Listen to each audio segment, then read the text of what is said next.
Welcome back to the magazine show. This is Lara Adegbenro, and I told you that I have a special guest here for you. She's a superstar DJ, producer, songwriter, entrepreneur. I have DJ Cuppy live here in the studio. I'm so excited to be here. Thank you for having me on the magazine show. I'm so excited to be speaking to you again for the very third time. Third time, New York, twice. Yes. Now we are in London. It's so exciting. Yes. Okay, so the very first thing I have to ask you, and I want a very animated answer. Okay, I'm ready. What was your dad's reaction when you first said, I think I want to do this professionally. I want to be a professional DJ.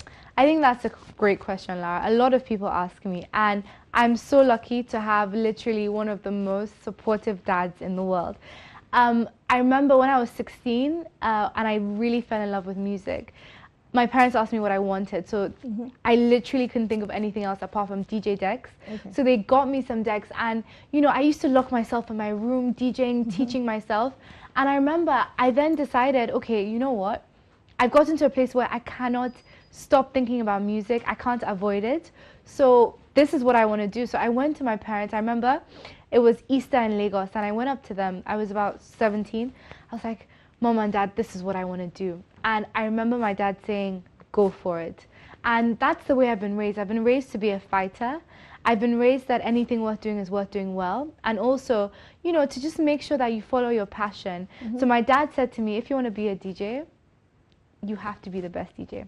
So they're always challenging me. My parents are great, but they're also my worst critics. So it's great sort of always having them not allow me to be comfortable. And that's a great position because I'm always trying to get better and become a better version of myself. Brilliant. Okay, so how did you learn? Did you teach yourself then, or how did you become? A lot of people ask me, they say to me, they're like, oh my gosh, DJ Cuppy, I want to get into DJing. What do I do? And it really just starts off with a passion. I think that you have to do things for the right reason. So that's like someone that doesn't like DJing trying to get into DJing. That would be silly. So it started off with a passion, and I was obsessed with music. Yes, I got into production. I got into singing, rapping. I tried all sorts of things. And I think growing up in Lagos, I was born in Lagos. It's such a cultural city. And we're constantly experiencing sounds and, different ways of expressing ourselves. So as a young child, I always knew that music was a way for me to, express myself. So, I kind of just loved music and just obsessed over it. And, I found myself going on YouTube. I remember when I was about 17, YouTube was big, sort of looking at videos of DJs DJing and just being so excited about what they do. And, I went to school in the UK, did my undergrad university at King's College London, in London here. So, I have to say, during my years at university, being a student, I started exploring nightlife, and I just fell in love with DJing even more. And it was so exciting because during my uni days was where I really began putting myself out there. And it's exciting that I started my career right here in London. Brilliant, brilliant. So you recently toured Africa. Yes, Cuppy takes Africa. I'm still recovering, Lara, honestly. Aww. We did 8 countries in 4 weeks. Wow. So it was 2 to 3 days per country. We started off in Lagos, Nigeria, went to Ghana, went to Senegal, went to Rwanda, Uganda, Tanzania, South Africa, Kenya. It was a group of me and 21 amazing people. I have such a cool team, and it was so much fun. I definitely think it was great for my brand, but more so it was amazing because I got to really discover Africa. I think this is the problem. A lot of people group us Africans as one, but it's just an amazing continent full of so much diversity. East is different from West, South, Central, North. So it was so cool to just discover Africa and learn new sounds as well.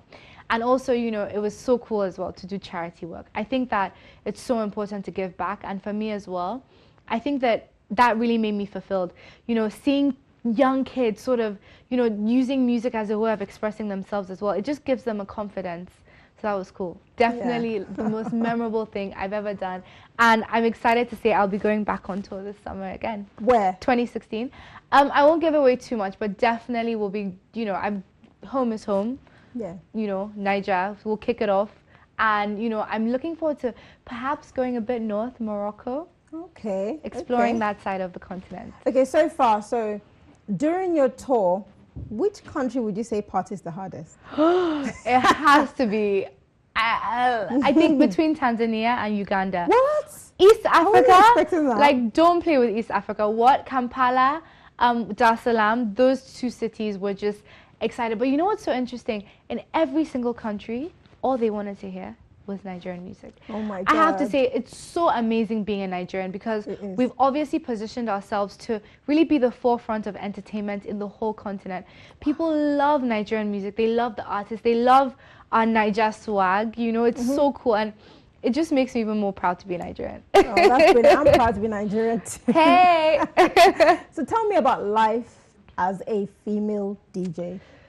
It's interesting, you know, and it's difficult to describe because there's no blueprint. I mean, it's such a unique place to be in, and it's like I'm making my own path. I'm telling my own story.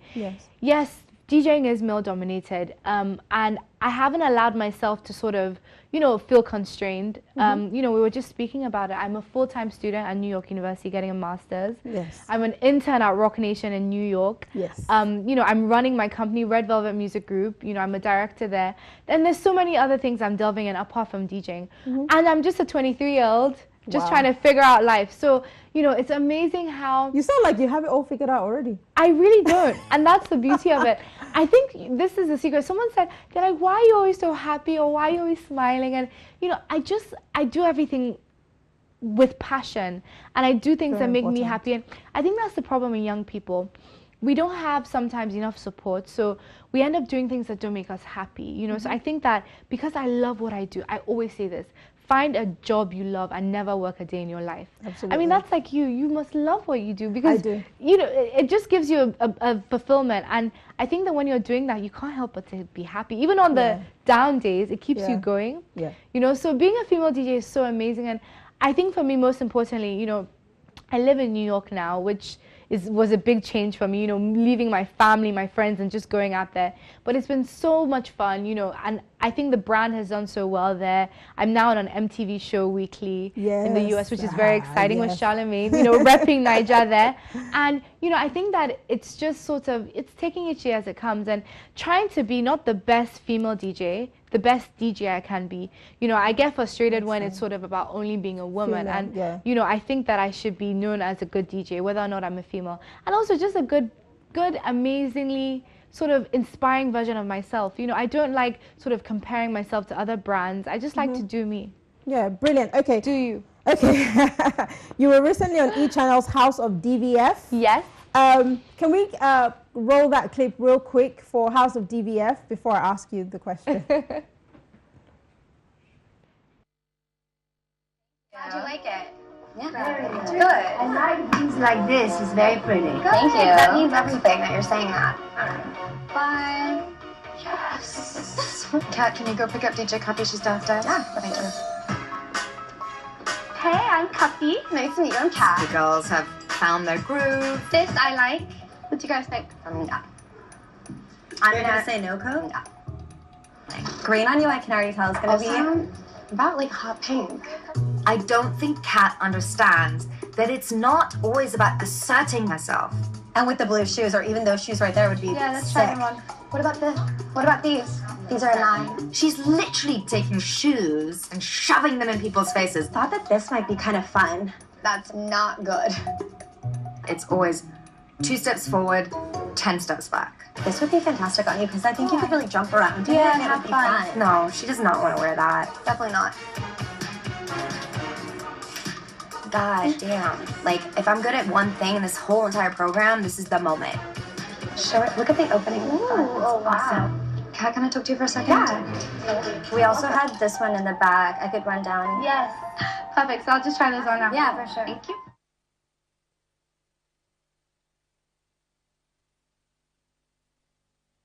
Come back. So that was Cuppy at the House of DVF. Yes.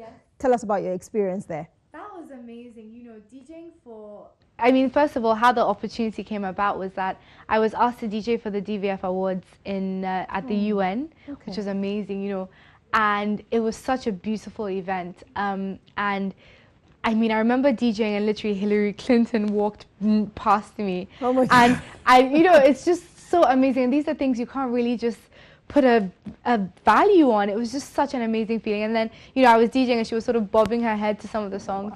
It just shows that music is so powerful, you know. So they wanted someone that was international, and, you know, it being in the UN and such a spotlight on Africa right now, I think they definitely wanted to support, you know, the Cuppy movement, which was amazing. So the fun part of all that, you know, even though that was a very scary gig, was that, you know, the contestants on the DVF show had to pick my outfit. It was a competition for them. So it was exciting. The day before, I got to go to the store, and, you know, being on E, I mean, E was so exciting. I remember, you know, it premiered on a Sunday in New York, and on Monday I had all my friends calling me like, oh, I just went on E and I just saw you. You know, but it was so much fun, and I've learned to soak in the moments, because I've been lucky enough to have some amazing gigs. Like, I DJ'd for the MTV Africa Awards last year. Yes. Which was amazing, but I can't tell you that much about it, because I think I was so overwhelmed that I forgot to just stop and I saw that. and just soak in the moment. So now, you know, I've grown older. I DJ'd for that when I was about 20. You know, so it was, I remember going from my finals straight to the plane, and before I knew, I was on a stage in front of the whole continent. So I've now matured, and I've learned to just take a minute and just soak in the moment, you know. So I have memories, because memories are really, they're really the only thing you can hold on to at the end of the day. So with DVF, you know, people said, oh my gosh, you come across as so relaxed on camera. I mean, and a channel like E, the production is crazy. There's like 10 people filming you at the same time. But I just, you know, I just thought, just be in your element, try on the clothes, and just, it's just another day, and just appreciate it and enjoy it. And that's what I did. What did you learn from that experience then? I mean, outfit-wise, because I see that you do pay attention to how you look. I mean, you always kind of match your headphones. Yes, you're wearing and all that. That's something that's very important for me. So what did you learn from that then, style-wise? Well, I love DVF as a designer, Diane von Vosch, but she's absolutely amazing. And, you know, it's really interesting. I think I've changed. I think my dressing has, you know, definitely sort of developed a little bit. You know, a lot of people say I dress like a girly girl. Or, you know, Lara, people tell me I don't dress like a DJ. And I'm like, well, what is a DJ supposed to do? Well, yeah, what am I supposed to dress like? Am I meant to cut my hair? And that's the thing. I don't think that your talent should ever be sort of a distraction, you know, sorry, rather your dressing should not be a distraction to your talent. You know, but I also, funny enough, I don't like fashion. I just dress how I'm feeling, and I dress what I want to wear. I wear dresses 365 days in the year. I love dresses. But being in New York, I've started wearing trousers a little bit. People used to absolutely slog me because they said, change your hair. Why do you always have a ponytail? You know, so I think that I'm trying to be a little bit experimental, but at the end of the day, it's really what you want to do. And that's what I really want to urge to young women out there, especially women that are getting into the industry or are in the industry. You just have to be true to yourself and do what you want to do, you know. And I'm not going to lie, though. I am so lucky. I have such an amazing support system. You know, a lot of people say, oh, my gosh, Cuppy, like, you know, how are you dealing with how things are going, or you're not going out of line? And it's because I have some people that will drag me right back. You know, if I ever sort of get ahead of myself, you know, I have some parents and some pretty cool people in my management that will bring me right down. And I think it's important to just have support. And one thing I want to say, it's interesting. A lot of people say, well, Cuppy, you have financial support, you know, but for me, it's you almost get attacked sometimes. I do get attacked. Some of your I know, but you know, and I've learned to deal with it, because I think that, you know, my talent is now speaking for itself. My ambition is, you know, and I think that, you know, even though people have opportunities or have doors open for them, there's only so many doors that will stay open without talent and without that sort of hunger and that love for what you do. And I don't think that anyone can tell me that I don't love my job. I think I have the best job in the world. I get paid to have fun and celebrate with people and play music I love. You know, so I think it's not about the financial support, it's about the moral support. I have a family that I can call and say, guys, I had a horrible show. And just having that relationship and having that sort of transparency is amazing. But it didn't come easy. And that's why, you know, I did my first degree, I'm doing my second degree. Education was a big part of the deal when I was telling my parents I'm doing DJing. You know, they were like, great, be a DJ, but you've got to hit them books. And it's so important. I have to say that being sort of in education has allowed me to be balanced and deal with, I mean, being a DJ, you have a lot of deadlines. You have to deal with time management. You have deliverables. You have to just be able to multitask. You know, I came on a train this morning at 7 a.m. Yeah, I'm you off were to New York saying. in the morning, Oh my then God. Miami, then Lagos. Wow. So having sort of a structure and being in school has allowed me to be balanced and deal with high pressure environments. And I have to say, with the kind of background that you come from, meeting you twice, and this is the third time, I think there's some sort of kind of humility that oozes from you. Honestly, that's the truth. You would expect that someone that comes from where you come from is just stuck up and like, oh, I'm not going to talk to you. Oh, no. But yeah, no, I see humility coming from you. Because at the end of the day, I think that it's so important to, you know, also realize that life is unpredictable, and I refuse to be defined by who my parents are. And you know, my parents have worked so hard, and they're constantly inspiring me, but they, you know, they've had their own go, and now it's time for me to challenge myself and make what I can, you know. And it's so amazing because when I first started, I was so concerned. Everyone was sort of defining me as, oh, you know, blah blah's daughter. But it's exciting. Someone went up to my dad, they were like, "You're Cuppy's dad, right?" Oh my God. So I'm like, I'm doing something right. You are. And it's exciting, breaking boundaries. I can relate somewhat because my dad, he's a TV and film producer and director. Yes, he's of like course. Directed Doctor's Quarters and Village Headmaster and all that stuff. Wow. And people always somehow, it's not about what I'm doing, it's about, oh, your dad, your dad, and you want to come out there and show people that this is about me. Yeah. It's about what I've accomplished. Yeah. So I want to ask you a personal question. Ooh. It seems like you keep your man a mystery.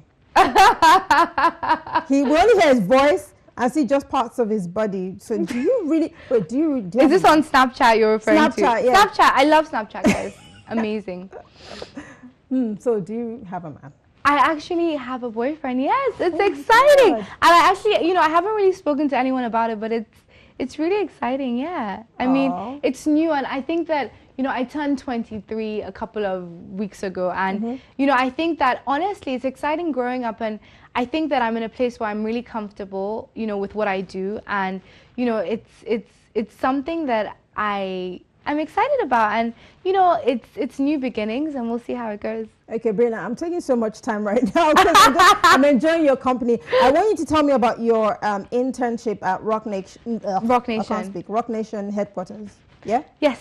That's exciting. So, you know, Rock Nation is a huge company that was founded by Jay-Z, and it's amazing. It's definitely positioned in a very strong place in the American music industry. You know, Rock Nation manages acts such as Rihanna, obviously Jay-Z, J. Cole. It's fantastic, and, you know, I love it because it really just allows me to get out of being Cuppy and puts me in a mentality as a business owner, and you know, looking at, it's fun to be an artist, but how can I commercialize it? How can I make money? How can I grow something? You know, so it's amazing being there. You know, I was called upon to sort of join their African team, and they have some big plans in Nigeria, so watch out for Rock Nation Africa. Brilliant, brilliant. I respect you for the fact that you decided to go and do your masters. What are you doing your masters in again? So I'm doing a joint masters in music and in business, so it's joint. Yeah, brilliant. So at least you are really showing that you do have a passion for this, and you want to make sure I'm that educated in my field. Exactly. It's so important, and I think that, you know, no matter what, really important message, no matter what anyone is delving into, I think it's good to always learn and always get better and never get comfortable. So, you know, a lot of people are like, why are you doing a master's? You could be a full-time DJ, which is true, and I will be. But I think it was so important for me to just get experience from Rock Nation, from the classroom, from DJing, you know, making sure that I'm educating myself in what I do, you know, and I'm always taking courses. And someone's like, what are you doing in DJ school? It's because I'm trying to get better, you know, and we must always challenge ourselves, always. Yeah, absolutely. I studied television and film. Hey, yeah. Here we are. Yeah. Got that. So, okay, you must get tired sometimes, especially with what you do, because you work at night. How do you deal with that? I don't know how, actually. I think, you know, like my manager Liz thinks I'm absolutely crazy. I don't know how I do it. I think that it's just passion. Like, that's why I said it's so important to do what you love. So sometimes, I mean, I have to be up crazy hours, and it is it's horrible. But then it's like when I get on the decks, I forget everything. Oh Lord. I just suddenly get into this zone and I'm so excited, and it's like I fall in love with music again and again every time I DJ. So I think it's just passion. You know, I mean, you must have long days too. Oh, I do. But you love what you do, so you just sort of, before you know it, it's over. Yeah. But sometimes, really I'm not going to lie, a bit of coffee does get you through, or Red Bull, so. Oh, brilliant, brilliant. Okay, so I have to round up now. Do you have anything you'd like to say to any aspiring female DJs? Yeah. Well, I guess my message to them would be, you know, do what you love to do. Do it for you, passion driven all the time. But also, you know, make sure that no matter what you do, you're changing the rules and you're leaving something behind. You know, don't try and be someone else. Be a better version of yourself. And, you know, I'm personally still trying to figure things out. But nonetheless, I hope that I inspire others. Brilliant. What else is next for you? Well, I mean, I'm in London tonight. I'm actually DJing at Socialite Bar. In Muscle Hill, North London, alongside DJ Brante. So come through, have a drink with me. And I will be in New York tomorrow because I've got, I'm on MTV every week with co-hosting with Charlemagne, who does an MTV show called On Common Sense. So check out hashtag On Common Sense, and it's super cool because actually it's fun. It's good to be, you know, in a crazy show and just sort of, you know, repping Nigeria, repping Africa. And, you know, Nigeria this Christmas. So catch me everywhere if you're in town. And, you know, I'm looking forward to coming back to London. I graduate in May from NYU, so, you know, I'm hoping that I'll spend a lot more time here and show my London cupcakes some love. Oh, thank you so much for Thank coming you so down. much for having me. Thank you. Well, you heard it all from DJ Cuppy. We'll be back in just a minute with our next guest.